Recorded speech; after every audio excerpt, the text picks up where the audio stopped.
అండి welcome to దురంక Telugu మూవీస్కి స్వాగతం. ఈరోజు మనము రియల్ లైఫ్ మూవీ చూద్దామండి. మన మహానటి సావిత్రి నటించిన సినిమా.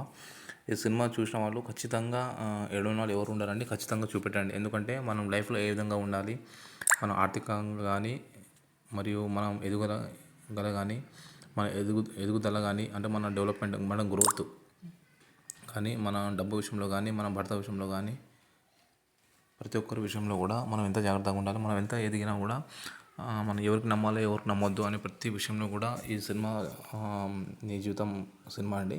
మహానటి ఎన్నో సినిమాలు తీసి మహానటి సావిత్రి గారు నటించారు. ఈ సినిమా లోపల కీర్తి సురేష్ హీరోయిన్గా నటించింది. కానీ మహానటి జీవిత చరిత్ర రియల్ ఆధారంగా నటించడం జరిగింది.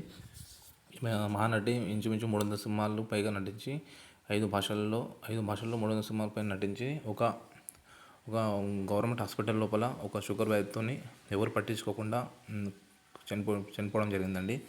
కొన్ని వేల కోట్లు సంపాదించి తన దగ్గర ఉన్న దాన ధర్మాలు చేసి లాస్ట్కు తన భర్త మోసం చేయడం వల్ల ఎంతో ఒక అనాశవంగా చనిపోయిందండి. అసలు సినిమా చూస్తే మన కళ్ళకి నీళ్ళు వస్తాయండి. అలాంటి సినిమా ఇది, ఖచ్చితంగా చూడండి మహానటి సావిత్రి. అయితే సినిమా విషయానికి వచ్చేసినైతే మనం ఒక 10 నిమిషాలు మాట్లాడుకుందాం సినిమా గురించి. నా ఛానల్ లైక్ చేయండి, సబ్స్క్రైబ్ చేయండి ఖచ్చితంగా. ఈ సినిమాలో మనకు ఒక సమంత ఇంకా ఇద్దరు మన విజయ్ దేవరకొండ ఇద్దరు కలిసి ఒక స్టోరీ రాస్తారన్నమాట. అంటే స్టోరీ గురించి వెతుకుతారన్నమాట. మహానటి జీవిత చరిత్ర ఆధారంగా స్టోరీ తీయాలనుకుంటారు. తీసి ఒక బుక్ రాద్దాం అనుకుంటారు. అయితే ఈ సినిమా విషయానికి వచ్చేసినట్టయితే మనకు ఈ మహానటి సావిత్రి అన్నమాట. ఈ మహానటి సావిత్రి చిన్నప్పటి నుండి ఎంతో సినిమాలు సినిమా పిచ్చి చాలా ఉంటుందండి. చిన్న చిన్న డ్రామాలు వేసి జీవితంలో పైకి రావాలని అనుకుంటుంది అన్నమాట. 1942 చూడండి, ఇక్కడ 1942 విజయవాడ లోపల. అంటే ఫస్ట్ ఏంటంటే వీళ్ళ డాడీ ఈ మహానటి సావిత్రి వాళ్ళ డాడీ ముందు చనిపోతాడు అన్నమాట. చనిపోయిన తర్వాత వాళ్ళ అమ్మ వాళ్ళ అక్క ఇంటికి వస్తుంది అన్నమాట. అంటే రాజేంద్ర ప్రసాద్ వాళ్ళ పెద్దనాన్న ఉంటాడు.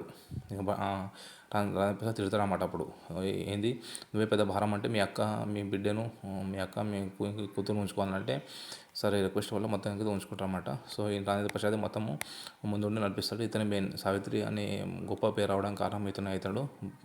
సో పరిస్థితి కారణం వల్ల కొన్ని సంఘటనలు జరుగుతాయి అన్నమాట. ఈ సినిమా చూద్దాము. ఈ చిన్నప్పుడు సావిత్రి తన మాస్టర్కే నువ్వేం పనికిరావంటే ఏంది నన్ను పనికిరావని చెప్తావాను అని అందరి ముందు ఒక నాట్యం చేసి అరుణోదయం నాట్య మండలి లోపల నాట్యం చేసి చాలా ఫస్ట్ ప్రైజ్ వస్తుంది అన్నమాట.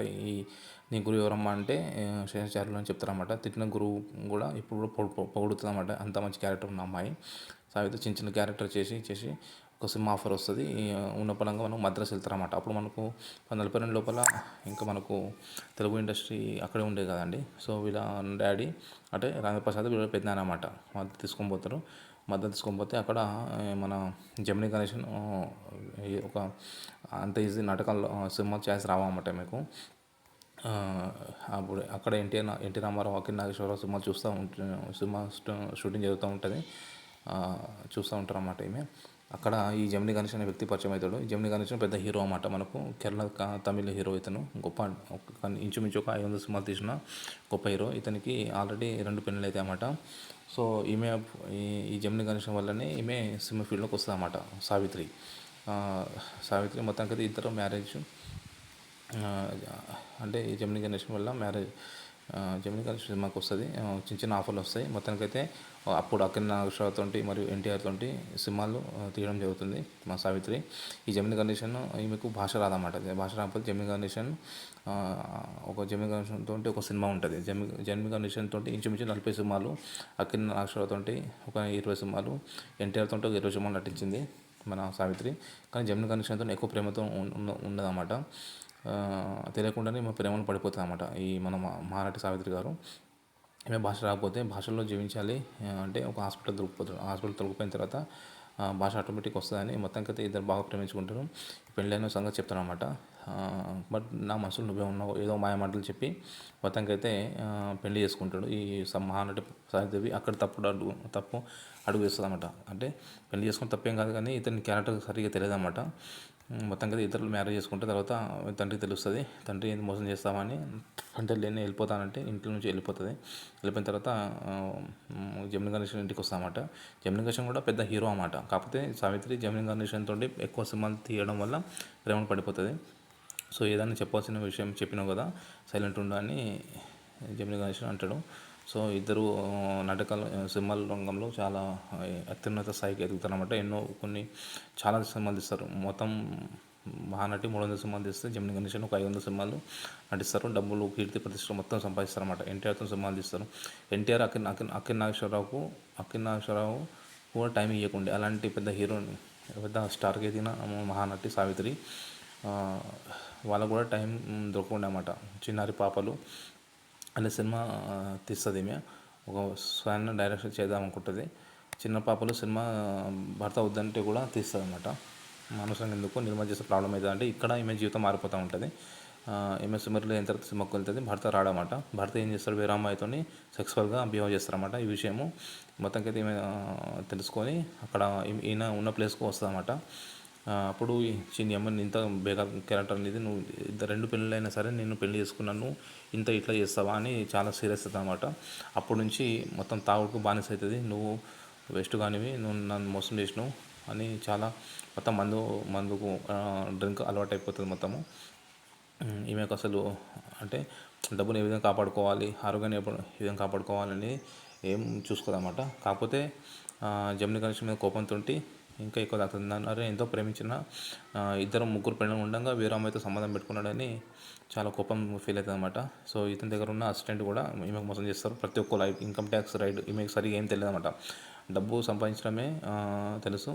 తర్వాత మంచి హీరోయిన్గా ఎదిగిపోతుంది. సో ఉన్న డబ్బు మొత్తం కూడా ఐటీఆర్లోకి వెళ్తారు. సో అప్పుడు మొత్తం ఇంకా మందు మానేసి అవుతుంది. మందు తమ బిడ్డ కూతుర్లు వద్దంటే కూడా వినదన్నమాట. లాస్ట్ షుగర్ వచ్చిన తర్వాత ఈ తండ్రి రాజేంద్ర ప్రసాద్ గొడవ లోపల కొన్ని ప్రేమలు మన ఇంట్లో మన కూతుళ్ళు కూడా లవ్ మ్యారేజ్ చేసుకుంటే తల్లిదండ్రులు కొత్త తిడతారు, కానీ తర్వాత ఇష్టపడతారు. సో తండ్రి యొక్క ప్రత్యేకత అది.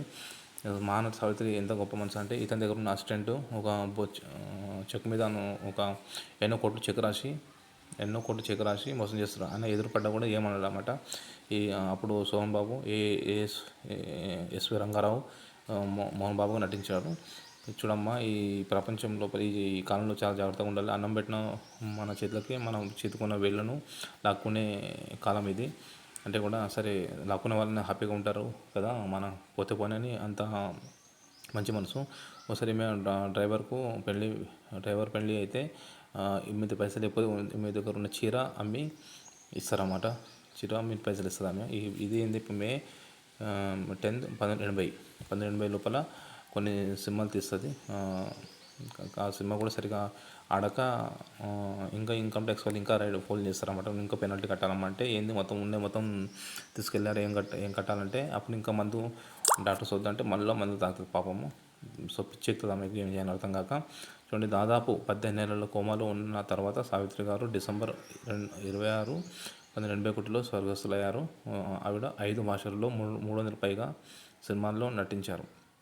ఆమె మరణించిన 4 దశాబ్దాలు గడిచాయి. ఎందరో నటీమణులు ఇంకెందరో వచ్చారు, కానీ మహానటి సావిత్రి ఒక్కరే.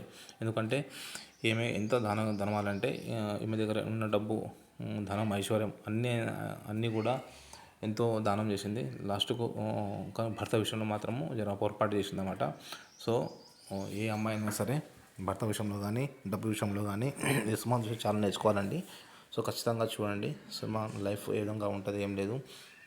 మన దగ్గర ఎంత ఉన్నా కూడా మనం కట్టుకున్న, సో ప్రతి ఆడపిల్లకు 2 హీరోలు ఉన్నారండి. కట్టుకున్న భర్త అయినా సరే, కన్న తండ్రి అయినా సరే. ఇది చరిత్ర చెప్పే మాట. ఈ సినిమాలో కూడా చెప్తారు. ఖచ్చితంగా ప్రతి ఆడపిల్లకు కన్న తండ్రి అయినా సరే హీరోలా ఉండాలి, లేదా కట్టుకున్న భర్త అయినా సరే మంచిగా చూసుకోవాలన్నమాట. సో ఈ కట్టుకున్న భర్త విషయంలో పొరపాటు చేయడం, అతని భర్త పొరపాటు చేయడం జరుగుతుంది. దాన్ని ఎక్కువ ఫీల్ అయ్యి మహానటి సావిత్రి తన జీవితాన్ని పాడు చేసుకుంటుంది. సో ఈ సినిమా ఖచ్చితంగా చూడండి.